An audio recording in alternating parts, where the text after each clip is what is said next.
Four friends lived happily together in the village. कहानी है चार They यारों always की जिनके worked दिल में together लालच and का dreamt रोग of था। becoming जंगल very में rich. मिला खजाना और दोस्ती का हो गया भोग था। फिर साजिशों के साए गहरे हुए, जहर मिला दी खाने में। इधर घात लगी थी जंगल में खजाने के बहाने में, मगर अंजाम ये हुआ कि सभी खाक में मिल गए। वहीं पड़े रहे सिक्के और वहीं फसाने जल गए।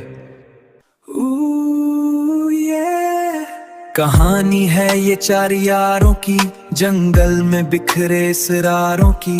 मिला एक संदूक पुराना सा, तकदीर का जैसे बहाना सा। सोने की चमक ने आंखें फेरे, दोस्ती की बुनियादें टूटी। लालच ने ऐसा जहर घोला, अंजाम ने सबको ही डुबोया। कहानी है चार यारों की जिनके दिल में लालच का रोग था। जंगल में मिला खजाना और दोस्ती का हो गया भोग था। फिर साजिशों के साए गहरे हुए, जहर मिला दी खाने में। इधर घात लगी थी जंगल में खजाने के बहाने में, मगर अंजाम ये हुआ कि सभी खाक में मिल गए। वहीं पड़े रहे सिक्के और वहीं फसाने जल गए।